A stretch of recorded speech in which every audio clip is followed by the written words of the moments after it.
ایوار باش بینرین هجا و خوشتیوی بینرین بادینان ساد بینرین ایوارا بادینان خوشحال اینجا را قادیم و انگشتین فکر دوش بوی پیشکش کرنا برنامه هوای روزانه ایوارا بادینان بینران و کوین زانن کو اف برنامه روزانه رابطن میوانداری کسانه کی یعنی میشین چند کسان ابوای که الفری گفتگوک بیتکرن چه او گفتگو یا گریدای بیتن پروژه و یا انجا گریدای بیتم زانین و زانیاری این میوانی می روزه بو پتر خدمت کرنا هوای هجا و خوشتیوی افروکم رابوین ماموستا میوانداری ماموستا زور برایس ماموستا علی اورماری چاودێری سیاسی آنها هی خودی بابت می افروکا دی گریدای بیتن چنکو افروکت بیت ایکم روژا هل بجارتن سال 1992 کت روژا کاوکی افروکا دا ایکم هل بجارتن هریما کردستانی هات بونه انجامتن دی چند تیشکه که بویری بردین سروی چنده که او هل بجارتنه چند گرنگ بون گرنگ یواد کلی دا بو نیرینا خلکی بو هل بجارتنه چاوا بو نیرینا ولاتین دردور ولاتین جهانی بو هل بجارتنین هریما کردستان چاوا بون چه گورانکاری کفتیت هل بجارتنه دام بجین خول دیف خولی افا بو چار خولا دی پر بیتن چه جیاوازی کفتی برف باشتر لی هاتینه یا نم بجین فرقیه که هند نبوه اف بسیاره و چندین بسیارندی آنها یا خودی دل ماموستای بررسی نکردن. هینن هجا و خوشتیوی شین پریوان جماره اوین سرشا شمدیار هین شین پیوندی مبکن و هر پرسیاره که ها بی سبارت بابتی هین به هین ماموستای بوده که برسف سر بدن. ماموستا علی دست بگی تو گله بخیراتی سر چاوا افروک بوده بارا بادینه. گله سپاس و سرکتی من انشاءالله. زور سپاس. ماموستا السال نوتو دوی ام بيجين افات تشتكي نيبو بو خلقي ما بلكو بقشتي هند شارزایی یان ام بيجين هر امشين بيجين نبوجي سر پروسیسک اوکی هل بجارتنا نیرینا خلقی لوی دمی بو و هل بجارتنا بو پروسیس هل بجارتنا بچیت سر صندوقه که او دنگ خوب دتنو ام بيجين ترتیب و صا نیرینا که چوابو هلبت هر که بدامن پیروزباهی الخلقی کردستان کم بو اجداگ بونا یکم پارلمان نخری بزاوا تفگری خازی گلی کرده که یکم ازمون بویه کرد روبرو بویه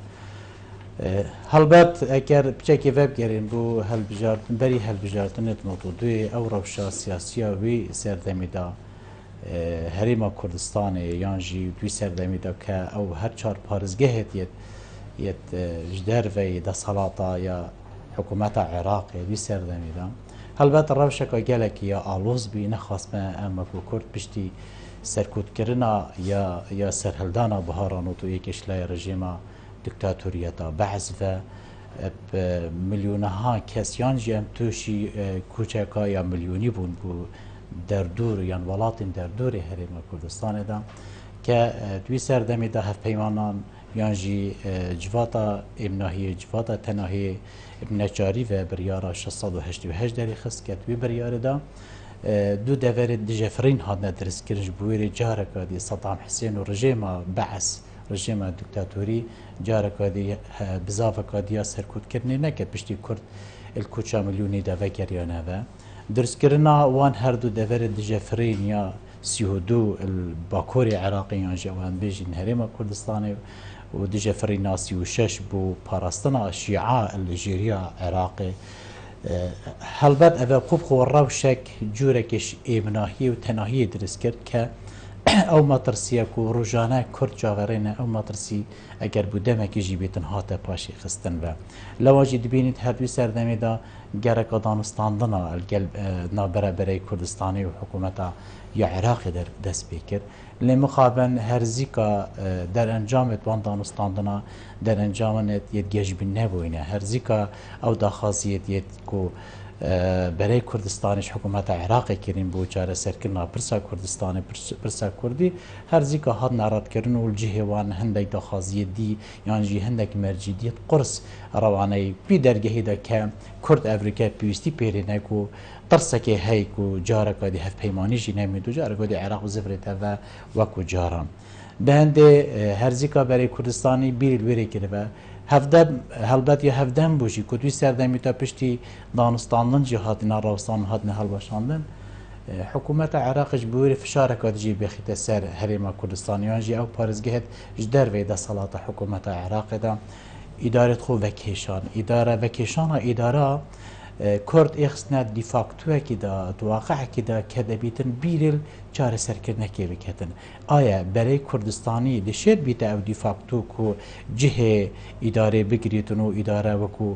وەکو پێویست خزمەتە خەلکی بکەن کە دیتنا من وی سەردەمیتە ڕژیما بەعس vekêşane da hoza hezir kir ke vekêşana wan îdara dibîte egerek ku sistemê îdarî Herêma Kurdistanê da helweşêdin û em neçarî ve hemî mercê hikûmeta Iraqê itirazî bîne ve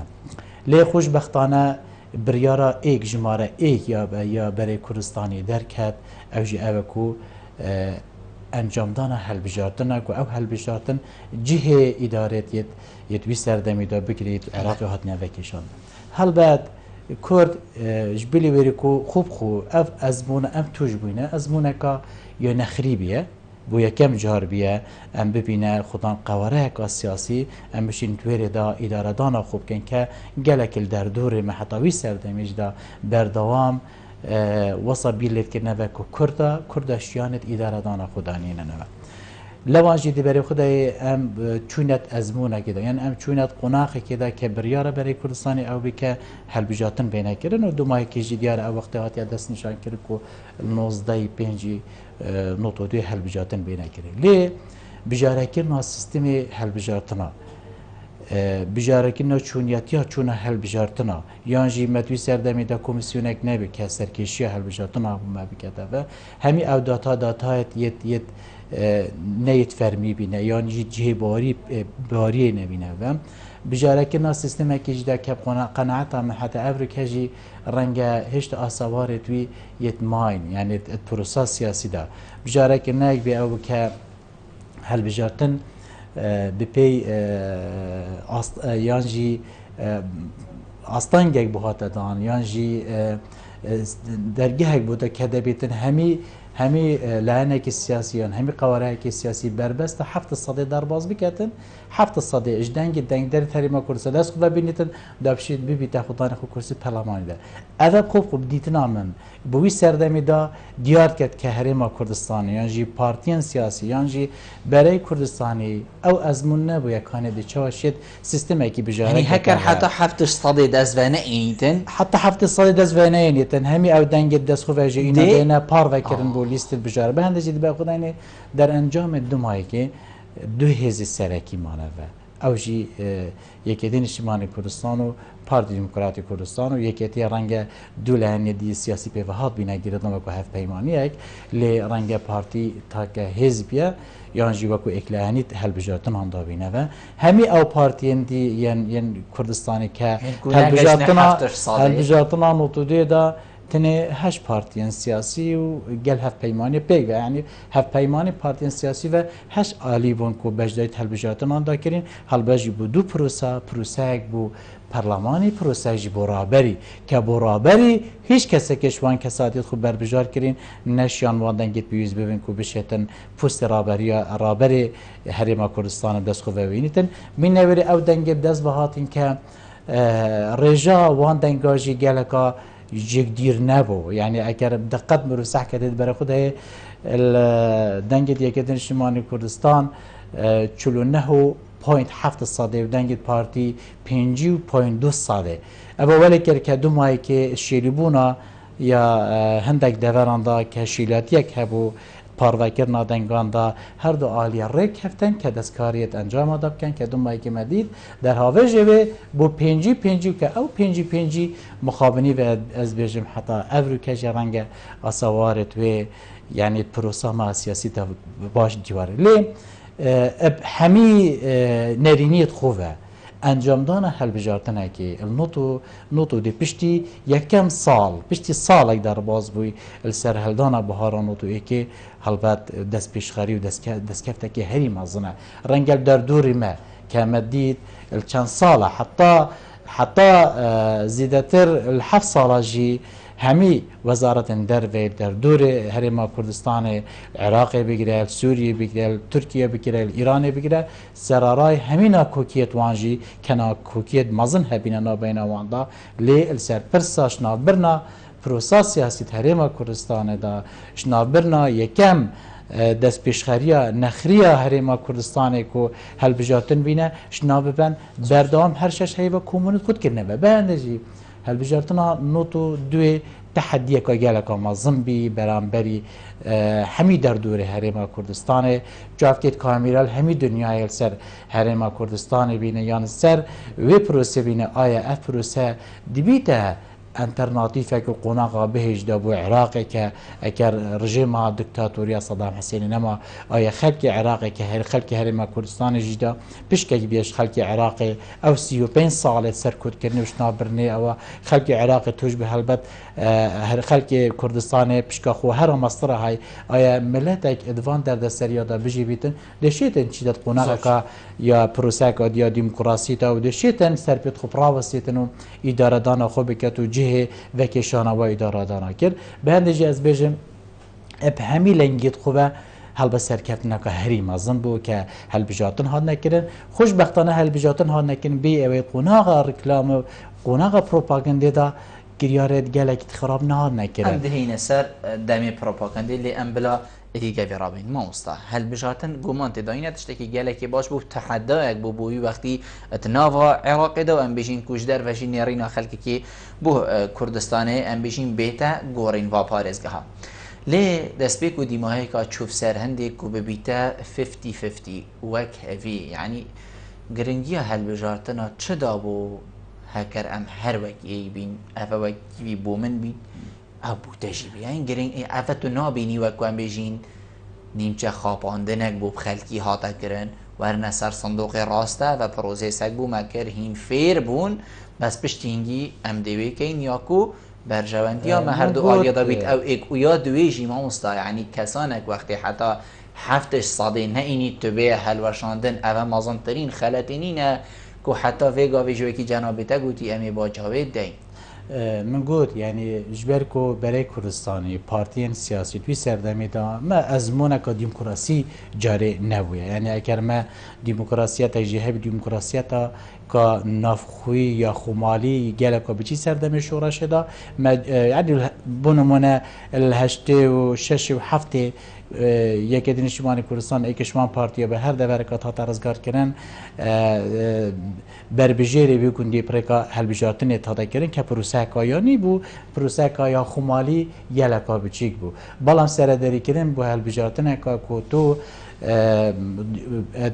جنگه که یا نه آسایی دا سقاه که تموجی دا دردوره که همین نیاره تا بجاره که سیستمی ام شارزانه بینه ام موافق نبوینه به هندجی بجاره که ناوی سیستمی کوته بی تو آستانگا هفت صده درباز بکی دید نامن خلطیه که هری مازم بو اگر او بربسل بر سنگینه با رنگ همی آلین سیاسی هر هشت آلین سیاسی او بجده تلبیجاتون آندا کرین همی دا بنا خودان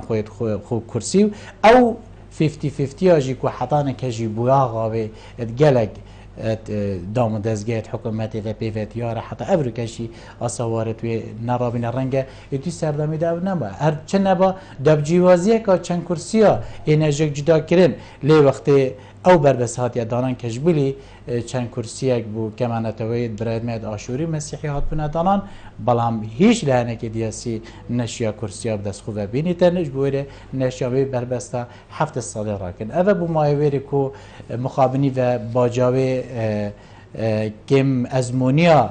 برای کردستانی به باجاوی کم ازمونیا لعنی سیاسی و کنشیان سیستمی که بجاره بکن که نکم نتوی آستانگی تا اگر هیچ لعنی که سیاسی نشد می بربستی درباز بکد که واتا او دنگی توی جبرین دیو این پار وکن سر لیستن ین ایکی و دوی مخابنی وجی از بیجم هر اوجی بیا که رنگ ودانا و 50-50 همی دام دزگه ها دا خودی تا یعنی تنانات خود دام دزگه یت سیادیت حکومت دا خودی تا و مدید یعنی گل جرا وزیر اتحاد دانان ده بیتن وکیل وزیر ده صلات های برانبری بی وزیر هر او ده صلات هبا اگر مخابن گشته بری که بچکترین فرمانبرجی اگر تا جه که دانا با دبید برانبری بری فرمانبر لعنی دیجی تا با اوه مخابنی و آسوار تویجی دیار و یعنی مخابنی وجی از بیجم که یکم تجربه نخری برانبری همی تحدیا و کو ناف و کو پروسه سرکفتنه که مازن بی میدیای عالمی گلک بجوانی بحث کرد امریکا گلک بجوانی بحث کرد هروی سردمی دا گلکا چاوری بین که اف ازمونه دبیتن بيتا تعميم بكرن دوي بيتا بجانتن بو در دور تحريم كردستانيش دا لي مخابني وجي مديكو اسوارتو دمائي که شرکی خوکجی و مرگساتی هاتا درست کردن که وقتاندن که ایک جا رامازن درست بی یعنی منشی ام بردامی بدین اوی پروسا یا نخری او نوتو دویش دایگ بوی عمری بیتنی 2 ساله وکیشه که کم کابینه حکومت نخری سرکاتی برز دکتر فؤاد معصوم هاتا درست کردن اب خوب خو آماجید گلک جوان بینه ابدیت نامن یکم پنگاوه یکو شادوی سردمی دا یعنی حکومت وکو دستکفتک بو خلق هرما کردستان بریارا فدرالیت هات دان کل 4-6 بریارا فدرالیت وکی یکم پنگا و چار سرکن الگل قناقا بهتن تلاشاندنا حکومت عراق ده او هلبت دستکفتکی گلک مازم بولد ویرش دا جورکش فرمیاتیه که به هرما کردستان هات دانان کو گلک او ولاتت کوش آلیه مرووی و دوز بینه gelmek نش آلی سیاسی و ریکب هرما کردستان داوه کو بشه نوینراتی تخول هندک ولاتا آوا دانن الاوروپا بدانن اوه که خوب خو تجربه که گلکانی بی هر دم داجی شرعیت اجی دا حکمرانیه که دا صلاته که دمکی دا که حکومت عراقی بیر الوکشان اداره دانت خو که تهیش ریکه که دینی ندبی تو شرعیت اگه بخود رزب که اوجی پنابرن نبو مرکزی دان توی اداره دان بالا پنابرن بو رأی خلکی پنابرن بو حل بجاتن اگه دا که اوه خوب خوشی دست کرده که گلک مازم بی طایبه جی ام سردم شورش که هاتنه شورش که خواست و حزید خلکی هندل دفمه منشی ام سرکشی و بکن لی ام هاتنه قناقه که پیشتی سرهلدانی که هم روبروی هزارهان کشو گرفته دام و دستگاه ها بون روبروی هزارهان گازنده و داخازیت خلکی بینه و که وکو انترناتیفک آن وکی بدیلک بو وکشانه با اداره بریاردانه برای کردستان با انجام دانه به هل بشاتن خوب خو اوی بی دستکفته که هری ماست زورچن ما مستا الویگا بیشی لوی سردمی جن بیشین دمالان سیاسی هل بشارتنید کن هر ایکی هم بیشین بخو پروپاگنده سر هندک خالات کتن بخو هم بیشین بانگشه سر هندک خالات کتن او بانگشین هی نوی سردمی وان هر چار لانین سیاسی تایبت هر دو لانین سرکی کوبدز و حاطی پروپاگنده نوان سر چه بونو دست بی کو دیماهی که جن بیشین چشوانه او بگو کفتی هم بیشین قناقین جیب جی کرنه دا هلبت نوتوی که داشت بوری امش گلک آلیا و ازمونامه یا ریوه برنا پروپاگنده جی ازمونه که یا خواب یا بجاره کرنا وی دروش می کل قناقا بهتن دی سرکشیامه کتن رنگه یعنی بیرامتت هندک آلی سیاسی حتی دروش میوای گلکی برچوف نبو یعنی دا نش یا جگ جدا بکی آیا اوه دروش میوی چیه جدا بونه دولت بونه فدرالیت اوتونومیه لی دو دروش مید زیق ید برچاف تلبیجات پروپاگنده تلبیجاتن نوتوی که دا برچابن یک شوانجی دروشمی یکدین شمالی کردستان بیه که چارچوب برنامه سیاسی دا مافی چارانوس و پروپاگنده دا فدرالیت که دروشمی خوی ایکانه و رکلام بود که القناقه بهید اگر ام چون سر دا صالات دا ام دی فدرالیت چارچوب مافی چارانوس دا ام دی فدرالیت بجاره کن بو چاره سرکنا پرسا خلق کردستان گل حکومتان آوندی برانبر دا حوالن پاردیم کرد کردستان هلگیر دروشم اوتونومی بود یعنی اوتونومی ود گراندن بو سال هفته که ریکفتن گل حکومت عراقی لی اوتونومی که راستقینه و که گل جارت هاتا آزراندن گل جارت بحث کردن اوه هر دو بونه 2 کیلومتر برچاف اوتونومی یعنی فدرالیت که خوشبختانه مدید یعنی پروسه هل بجاتن در انجام توجی در کتن حکومت که مخابنی و 50-50 هاتب کارنن لی کم دست کفتی هری مازن او بیه که او درشمه تاتا بانگشه بو تاتا کرن بو درشمه که جهگیر ات پارلمان کردستان دا ال 14 سال 1992 بریار سر فدرالیتی کرد به هرما کردستانه لگلک لانی سیاسی هبینه رنگ دوی سردمی داشت یا روح نبیه یعنی درشمه و درس گل جارت تنش یا بخینی لی او درشمه باشتر تاتا برچاف کرن باشترش کار سر تاتا کرن او بیا اکشوان فدرالیت بی اکشوی که فدرالیت که از او نبم لیستا یکی نشیمانی کردستان هلگیر جماره حف بو اوه درشم ایکانه یکی نشیمانی کردستان بی پارتی دموکراتی کردستان هلگیر جماره ایک بی که اوجی هلگیر درشم اتونومی راستقی نبو بو هرما کردستانی زور چند مامستا ام بین سر نیرینا ولاتین در دور تایبت ام بیشین لاکی و ترکیه شلاکی و ایرانه و پاشی ولاتین جیهانی گلک جارا دهایت اگوتن یعنی هکر هندک ارداده هات بگوتن کودی کردستان هل بشارتن اکد بلکه بتشتکی گلکی خیالی تاتازانین کردستان و هل بشارتن کرد هل بشارتن تشتکی خیال بو لی پشتی هاتین انجام دان وکی جنابت اگوتی چافکی کامیلی سر بون نیرین خلق کی بول سر بون ما چند مفا جوانی رینا ورگرد اوین کو ولاتین بیانی مثلا هزرک آخلت بو مکربی هزرک بی کو ام نگهینه و ام گهشتینی و دست ما بهات بلکو پشتینگی او جی مانه سر سرما یعنی بو جه تعجب الدفانا جی آیا کردستانی افتشته کرد ما چند مفاش وی ورگرد که ام بخو پینگاوین باشتر پاوش الوی سردمی چون بو هر وی سردمیش دابو بوره او بکو شار نافخو چه بو یعنی بمفا بو جاری دو تشت ویره ده هی اولا یا که بریارا 6 8 8 بریاره که دوم کشا او نبیه که گلکا دوری هرما کردستانش ده وسا سخت کرنه او بو چند مهاکانه و وتر عراق رنگ هر وقت که بخوازیتن وکی بری کتبه وکی بری ایتن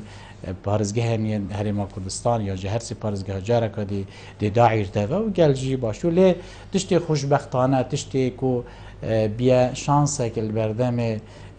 حکومت و پارلمان هرما کردستان دا نوتوی ده او جی او بی نوتوی ده کو منطقه دورا دجفرین دریجیب خدا یعنی هیچ به مدید یعنی هر شش هی بوشش جاره که تا درش کردن و که او دوره دجفرین دبید بردوام بنو چکو امنهی و آرامیک نبیه که حکومت عراق جاره که دی هرشینا کتل سر باکور عراقی و باشور عراقی بگنم اوه ای تخالا دویش دا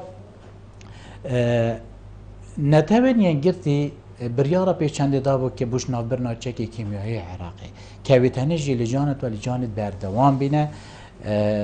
بردوام سردان عراق کردن بردوام الچکی کیمیایی کردن بردوام الچکی شنابرنا مروویر گریانه و ای هنیب خوب خوش دا عراق اخستاد قناقی که دا که رنگ چیتر بیروری نیتاک کردن و اش خوشوان باده که تنیت قرص دیر بخیتو بچی جاره کدی هرشی به تسر هرما کردستانه در دور هرما کردستان وکم گوتی زیدتر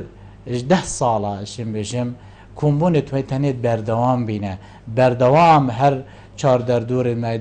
وزارت دوایندر و کمبون خود کردن هر 6 هیوا هر 3 هیوا گله جارا هشت ازیتر جیش بوری پلانگیری آوایا بردوام و دیچهاشن به حکومت نخری هرما کردستان اشناف بنده لی اوان همیشه بچاوه که گله که بچیک سردری الگل هرما کردستان کرد که همی گاوات گوتن اگر سیبر هفت پیمانا الگل سر هرما کردستان نمینیتن چندم جمیره گذیتن کجاره که حکومت عراق بچیتن الوان پارزگه هنیتن جاره که ابداعی تفاو دزگیت خوی سیخوری و سرکوت کرنی جاره که جوان همی دولتنه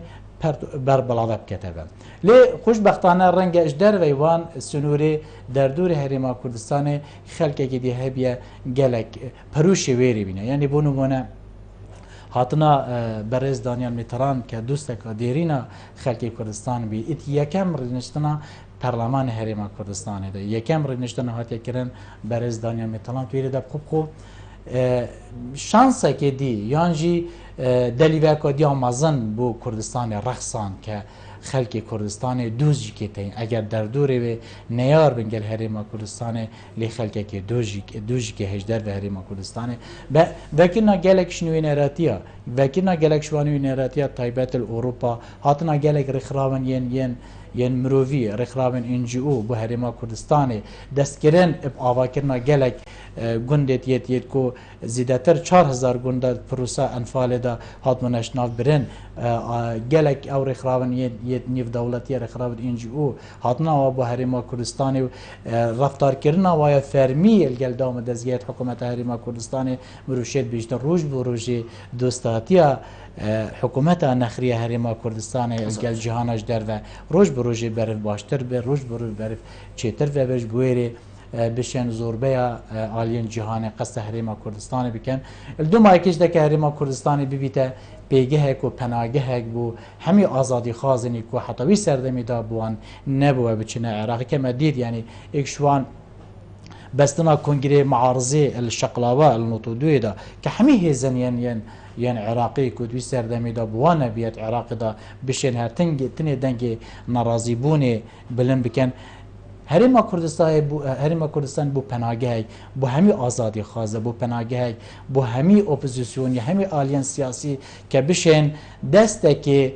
دجاتی الگل حکیم یعنی جیشنا برنا حکومت دکتاتوریا بغداوی سردمی ده هبیتن هریما کردستانی بو پیگه کو بو پناهگاه لوانجی اوادی برای خودنی ایک لیف ایک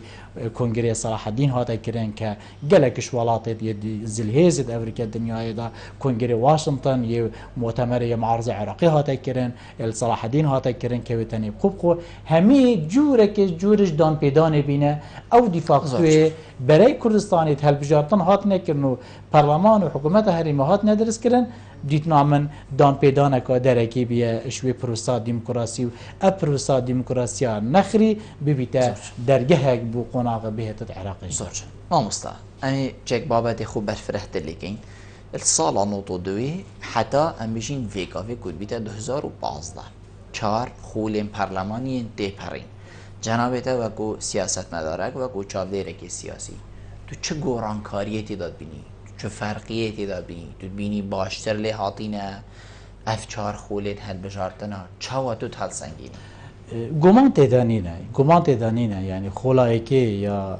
ازمونا نخری یا بی ازمونی یا گیم ازمونی یا لعن سیاسی و که تو برابر بکی هر سه خولی دیت پارلمانی که لی مخابن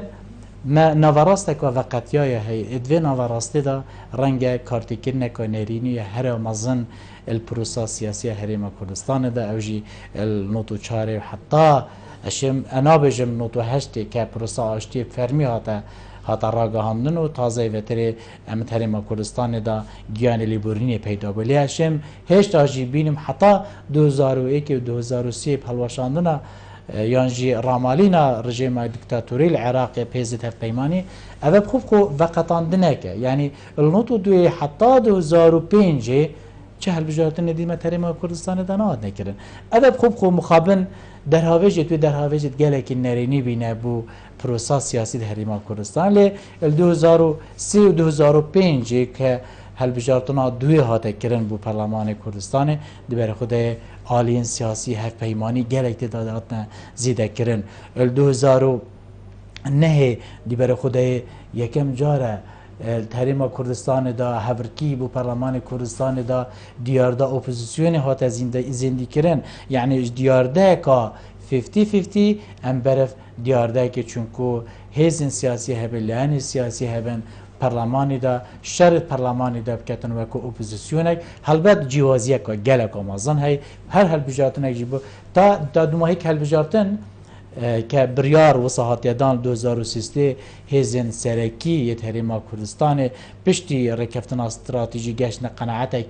که آسوارد شرک دیه نافخوی نماینه که مطرسی السر هریما کردستان نمایه نیار و دشمنیت ما افریقا مهن دوستیتای که نشن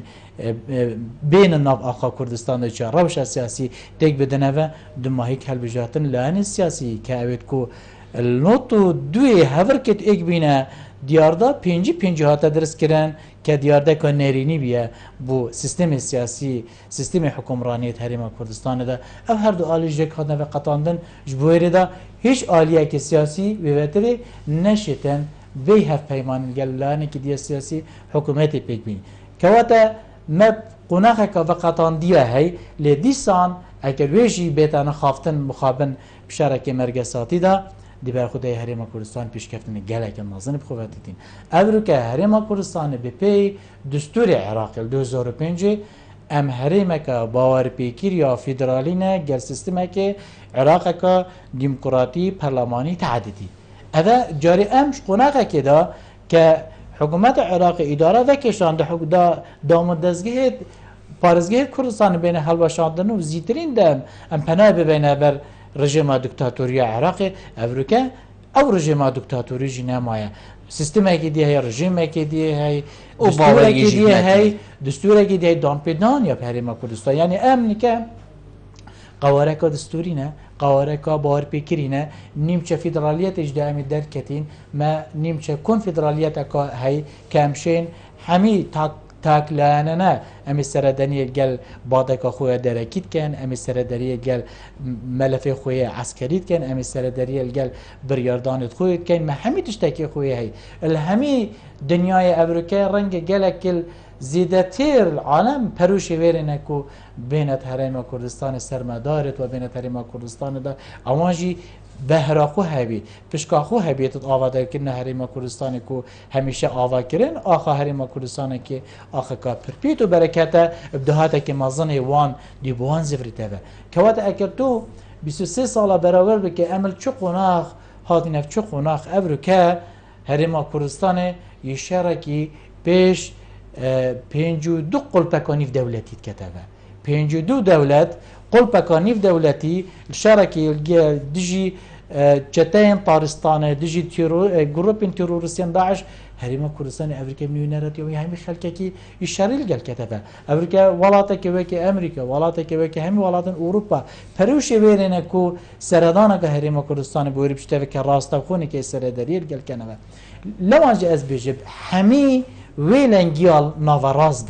ناوراست کل 2004 حتی 2001 2003 بروخاندن رژیم دکتاتوری مخابن هم توشی مرگسات که بین هم جیمه دو اداره هات ندرس کردن که اسوار دو اداره دا حتی نکه مخابنی و یه حریم کردستان و مای ماستا دل خالدی مای چو سر دو اداره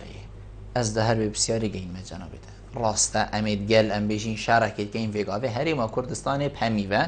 شرکت کرد گل وی رک خراوه کو افریقا جهان همی قرأت مطرسیه دا و حریم کردستان سینگی خویده بر سر بلندی و امی براوانی الخود گین اوه همی ورژا چه ورژا وی پرلمانیه و حل بجارتنا حتی دیمای بوچی ورژا وی پرلمانی و حل بجارتنا وی سیستمی حکمرانیه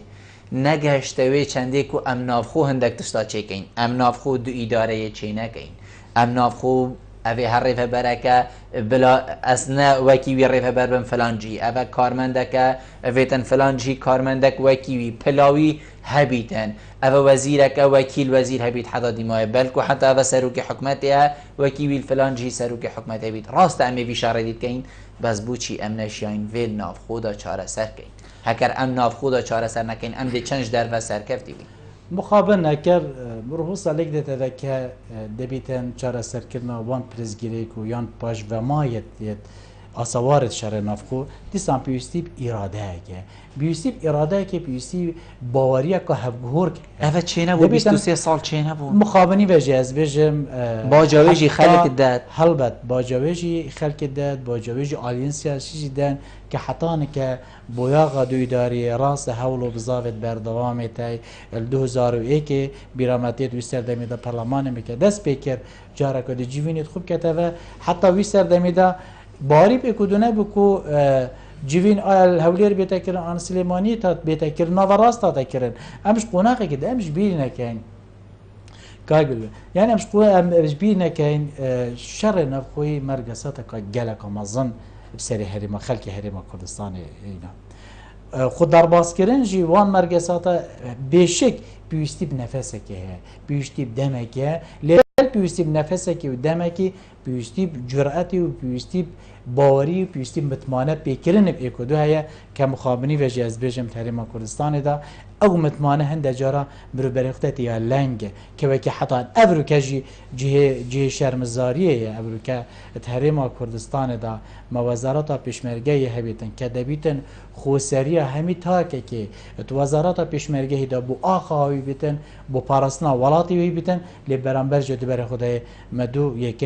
یکی هزکانی هفته و یکی هزکانی هشته که هر دو که اگر دو بکسیاب که بونو مناکر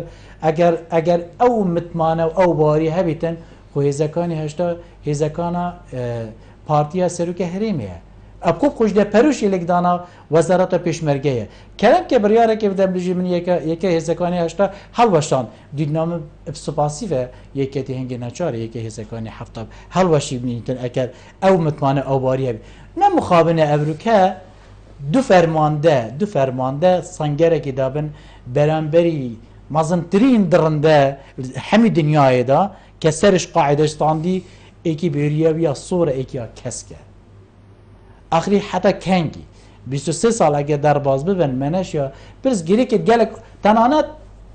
تشتی اجی خبر دو ساره دو ترومبیل ایکیا سر هزکانی هفته ایکی سر هزکانی هشته جمارتوی تازه بویاغ جمارتوی اکنینن اوه بیدنا من اوه سعادترین بچکترین هلویستن دبیتن لانی سیاسی یکتی و پارتی و سرکاتی هر سی سرکاتی و دبیت خلیب کتا خدان مخابن امریکا هاورکیک همی مجوع تمن عراق هاورکیل سر کرکوکیه لمخابنی و دبیج صح که ما 23 سال در باز کردن ات حکمرانی خدا یکم ازمونا خدا هشتا کرکوک شر سروریه نه وکی اس بینم سروک زانکو که فشار خوین کارا دستکشان خو کری هاورکی که عالی سیاسیه یکی ویب چی سوزا ترکمان بکش یکی ویب چی سوزا عرب بکش حتی نه که بویاغا دو آسایشی و بویاغا دو پروردهی ابنا یکو هندك جاره حوالاتيشي الجار دا نحق نابتن وقت بيجن اف آلين سياسي نشينه وكي بيسخل معانات و في خلقي بكنا خطان با لو اجيب حمي لانجيت قوه لديسان دبيتن هر اوي بردوامي بي بدينه و بيجين رنگ القناقه بهدا چوا ما القناقه 50-50 ما تل بجارتن 2009 دال 2013 دا دیار دا اپوزیسیونی پیدا بو دیار دا هیچ زکا سیاسی نشت 5 زایدن یک بینیتن کجا رکادی دست بسر همی کچ میں دسالاتی پر گریته و ام چاورینه دبیت هر ما افهی ویجه هبیتن کو اف دیاردید نشایسته تفگر آزادی خازیه گلی کرده نشایسته قربانی دانت خلک کردستان دا رنگ او دیارده جی وجا نمی نویوتر امبیل ورب کینه و کو حکومت که سیستماتیکی حکومت که کو خسری بو خدمت خلکی زور جنابی تا بحثی هزینی ام بجینیه که این 7 و 8 کر کو ویگاوی ام بجین وقتی دا چیند بو ایلا بیتن وزیر ام بشین پیشمرگه یا پارتی بیت یا نیکتی بیت وگاوه او جینما کسانه کی برای زکه کو گورانه نسر وی حزبی و نسر وی حزبی و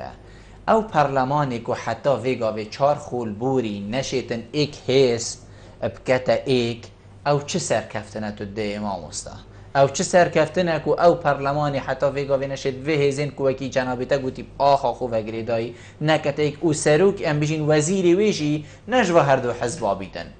هکر روزک بیتن مثلا بيجين اف پارلمان بیت هلوشاندن یا کسانی بالا دست نوابی پارلمان دا دست کار خوب کشید بیشتر ام نشاین بیشولی بکین او امین ینکو خلکی هم دانای نشاین لیبورینت خازین دنا بینی الویری خیلک بیت دانان کو خلق بیشتن اف مرو و حقا خلقک وبکت کو بیت گورین کو ایگرتنک چه بیت ولاتی و آخاوی و بیت گریدان جاره مخابنی و یعنی ما امید قناقی که تید پرینین در باز کن حتی اوجی دفمه نبی عرف که او عرفی که وزیرکش وزیره یعنی سروک حکومت که سروک حکومت حتانه که ما دریجی پیدا و که نشایه وکو پیویز خدمت خلکی بکد که نشایه وکو پیویز بونمونه وزارت که هیچ در وی وزارت خلکی که دیلانی سیاسی هی نبی عرف بجدن اگر منش یا از وی چاره سر بکم از وی گرفته چاره سر بکم از وی دیاردا حزبی کرنا وی وزارت راب کم چه سر میدیا و کانال که رگاهانه بجمه از دخواز لیبورین اش خلک کردستان کم دخواز لیبورین اش دنگ در خود کم مادام منش یا از وی مدید دماهی هل بجارتنیت یه بریتانیا سرکردن سه پارتین سیاسی اتروجا یکما واوارتنا دنگادا دستکشانه خود کرد دستکشانه خو کرد که منشه از بما او پلان منشه از بما او سر کرده که پارتیا من دنگ پیوز ببینید که دسالات دا بجدار بگن بشه دسالاتی برگیرده مخابن دی بر خود اینه او دهیمت گوت او هرتنه دا صلاة ببینیتن دی پروسا چاکسازی دست پیکتن راست چاکسازی جی دم ویتن چکو اگر کرید کرنا بریان ها کرید کرنا که گلک آمازن بید بیشک جی چاکسازی جی پروسه که دبیتن دا دم و وقت توی هبنو دا تبشیوی پروسه جیبه جیبه که یا جی تای بیجی امت قناقه که دا جین که هورکی السر حریم کردستان گلکن لی دیسان اوجی دبیت دست پیشخریه که یا جی رکلام که قناقه بیت یه هل بجاتنا باشترین رکلام دیو بیتن وقتی ایکش وان وزارت بیشتن از وی وزارتی قبیل ناکم آن اسور ناکرم آن اس آمادنینم یک فلسه که بدم هیزه که جدر به هیزه وزارت پیشمرگه یعنی اگر بدست و نهاتن ببیده عرفک بچیتا البردم پرلمانی و دستکشتانه خوب دتا حکومت و بیشتن از وی پستی برکه بنابراین ام تمنات که کو راسی ام بشین وی قناقه جی تی پرین اگر اف قناقه که یا هستیاره خو اف هستیاره جی مدید یعنی 22 دولت الگل اسرائیل شرکی بردوام دانه اگر شرکی چکی بچکی جی نبیتن لی دور پیچگیری که بردوام با لی هل بجارتن هر تینه کرن چاکسازی اتحامی بیاوه که ده هر تینه کرن و رنگ باشترین نمونه جی بیتن وکو ولاتک جزیره که دا یعنی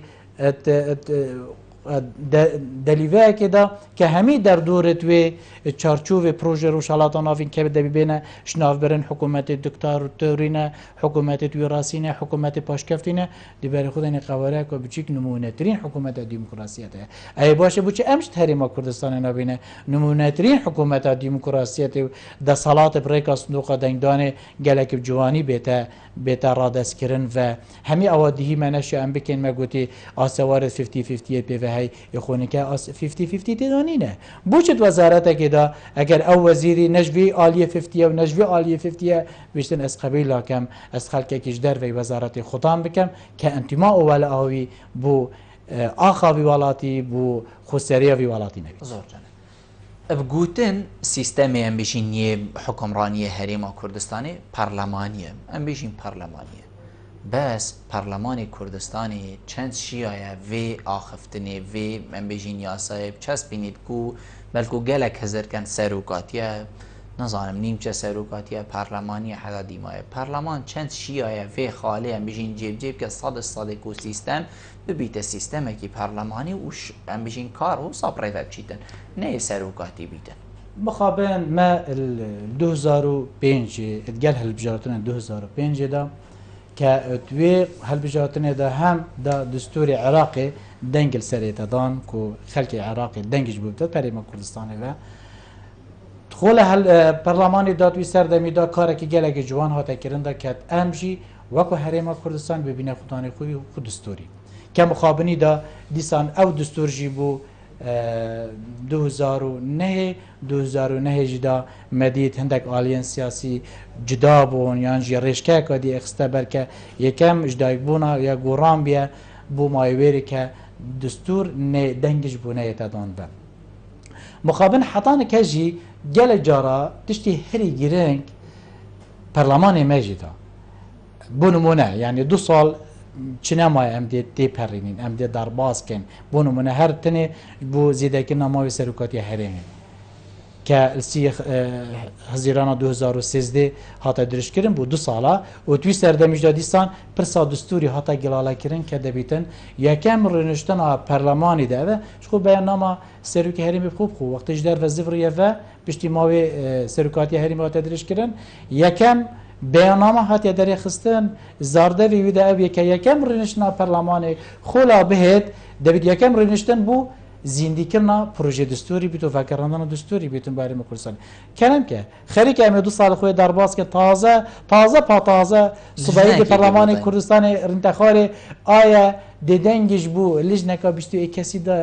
دتن یا نه آیا اگر دنگش بوده آیا سروک هریمه دیتی پرینیتن ویزا که گله که بسانه که دست به کار بناو خود لی بینن که سه حیوانات به مقابل اوه زیادترش حیوانی و کاجی چوبه که او بان البردست مامایتنی سه حیوان درستی نماینه که او بانهات زیاده کردن بو پوزی سرکاتی هریمه وان سه حیوان دا آن کمترش وان سه حیوان دا دبیتن هریما کردستانه ببیت خدان خوی دستور به پی سازانت همی آلین سیاسی سیستمی بیتا گورین سیستمی که سروکاتی و سیستمی که پارلمانی نه بیر تذکرن آیا ام خمجیلی دستوری بکن یا ام خمجیلی هموارکنا یا سروکاتی هرمی بکن که بدیتنا من اوه گناه که تو نشی تاکلانه که به گناه بار بکن گناه که یا همی آلین سیاسی هر پنج آلین سیاسی کو کرسی هننا پارلمان کردستان دا گناه کوان همیانه دبی دنگ در ما کردستان دا مقابل دبیتن ام هند جرات هرما کردستان دا بیر الديمقراطية یا یونانی بکینه و که چوا خلق بر سر کرسی خلق بخل سر کرسی اجتنا خاربه دبیت اوی هرما کردستانش دا مقابل امی ديمقراطية یا باجری زندگی بکنه و بجنه مهین بربونه سر کرسی کردم که وان نخواره سر کرسی چون وقت تو نشی بوم دستوری بدانی وقت تو نشی بومن یاسا جیب کی وقت تو نشی بومن سیستمی اکلاب کی آیا سیستم تحریم کردستان دا سیستمی که پارلمانی بید یا سروکاتی بید یک دی بیشتن اگر پارلمانیشی بیتن بلا سروک لای خلقی که بیتا بجاره کرد من دیتنا من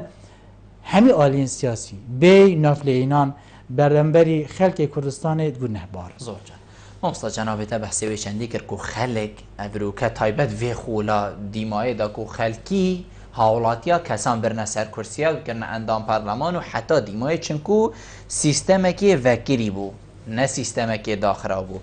بس هکرم صح که اینه هر یاسا اکا هبیتن اتناوا پارلمانی دا پارلمانتار دست خوب و بلناکت هکرد بر جواندیا حزباوی دا نبید باشه کی ام بیجین برجواندیا خلقی دا بید آخر خلقی توی دا نبری خلقی که توی بریه بری هکر تو بیجی حزبا خون نخیر دی چه بید دی دنیا خراب بید بگاوه تو نابینی هکر تا گوتی نخیر و خلقک زانی بلیتش برجواندیت خلقی دا گوتی نخیر تو نابینی دی سنگاتا پتر لهید دی تو چاوید خلقی که دا باشتر بی هکر او حزبا نبید جی صباحی ایکی دی هی تبدان تاویری و باشتر الشام قايل بالبال يعني بتا نابين دوك فانا دا خصوصا بين ما بك مخابن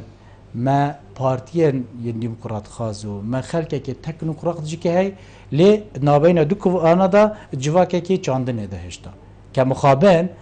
يعني ما جلك بكارينا ما سيستم ليستكا داخراب كارينا بر خدای خلق تکنوقراطیت دای خلق بسپوریت دای هل جیبل چه عردکی نبیه برچه چونکو حتا نه ما کردستان داشت امی مقابل ام نبینه نمینه جواکه که پیش سازی ام نبینه جواکه که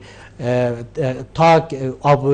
عالی آبوری و آزاد بی بهنج حتا که امی البن فشارکا عشیرت گریه بن فشارکا جواکه که یه چاندنه که حتا که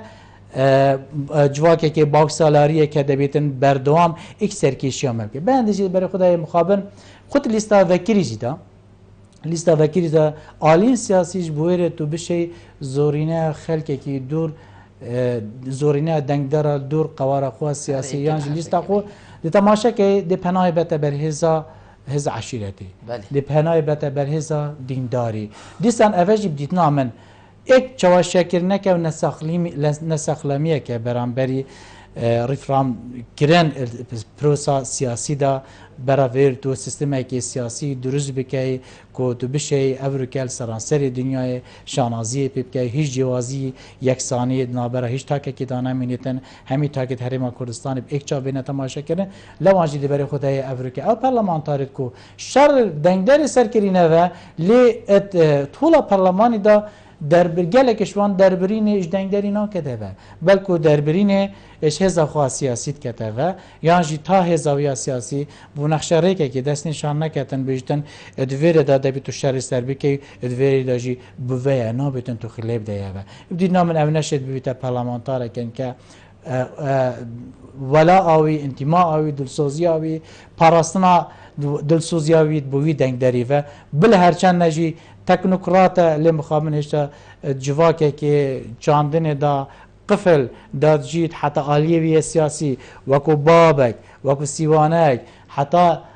ئاراستانە کەتن بێژدن تو دێ شەر سەرچکەی ڕەنگە ئەو جۆر بلا ئەو ئاراستەکردنجی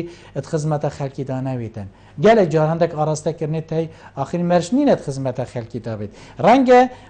xizmeta aliyê wî siyasî da bêdin ku ev sistemê siyasî renge dê partiya wî zal ketin, dê partiya wî pitir kujmetiyê jiyanê kevne destê wî da, dê sepandina wî zêdetir bîtin, dê taklanîkirina wî îdaredana vî welatî da dê pitir bîtin, bihindê jî dê wê reşkê xîteber temam jî te kesekî teknokrata kesekê bispor e zanî jî ev bisporiye el gel vê tewecehê naguncîtin lê xuseriya wê wî civakê civak yê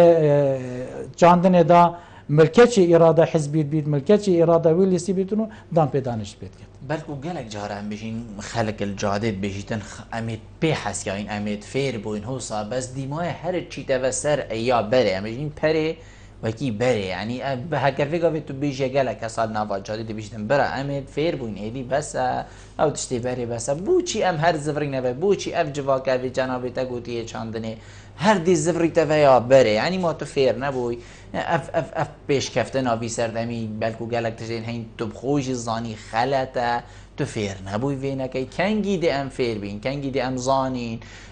hawlatî xelkî sizab detin ولê neyê ku îla filan bêtin min sizab de helbet yanî rast û çep jî xîtal ser neyînîtin yani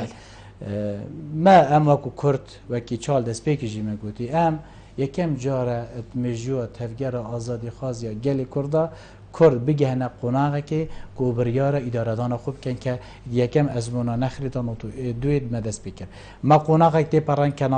navarasteka geleka xirê bû, xirab û esawarê wê jî kartîkirinê wê jî nerînî bandora wê gelek hebiye li ser takit Herêma Kurdistanê ser derûnê xelkê Herêma Kurdistanê da lê qonaxeka dîme dest pê kir ew qonaxanê dîtina min eker mirov berawir biket ke ew qonaxa piştî 2005 ke helbijartina duê piştî notû duê me 2005 dest pê kir mesî xolê helbijartinê tê perandin xolê ji bo xolê baştir e em renge qenaeta min em xolê bêde em gehîne wî asî ji de kuvvetirê renge ew fişara ya eşîretgerî jî kêm bibîtin ji bo wê renge gelek vê xola perlemanî jî da xelkekî gelekî başê tê de hey jî ew nebêdî ku em rast û çep xetekî ser dikêşin xelkê hey intîmaa wî qifle bolanî wî siyasî intîmaa wî qifle bû tewjim û tewecuha wî ya siyasî lê xelkê jî heye navbera bijarekirin berjewendiya xelkî berjewendiya hêza wî ya siyasî rengê berjewendiya xelkî bijare biketin bendê jî dîtina min renge em wisa pêşbîniya wêrê bikin ku xolê bêda çawa xola ya sêya perlemanê da diyarda opozisyonê hate zîndîkirin xolaçariya perlemanê da hiç alekê siyasî neşiyaye teklevane dengê pêş dest vebîn ku hikûmeteka teklevane pêk bê hevpeymaniyekê ke dumayekê geşte vê qenaetê ke hikûmet li ser bingehê yek rêziya niştimanî hemî aliyên siyasî tasawwur kem qonaxa bêt ya perlemanê ew derdê evê nehec em têda nalîn ke hetaneke çar xolê perlemanê da neşiya çareser biket em çaverê xola bêde ewan jî me çareser kin. İnşallah. Mamosta zor beres Alî Oremarî zor spas bû cenabê te ku tu mêvan bûyî gelme rûniştim gel spas bû heva û hîn jî serkeftî bin û dirêjî inşallah serkeftî bin. Zor spas belê bîne hêja xweştî vê çendê em geştine dîmahîka xeleka ebrûke ya bername hewaya rojane êvara badînan hîviya min ew şiyabên pîçek xizmeta hewayên berez bikin. تا مهینو خلق کادیا وی برنامه جیر چاپ دیریا خدای ماسن دابن بخاطره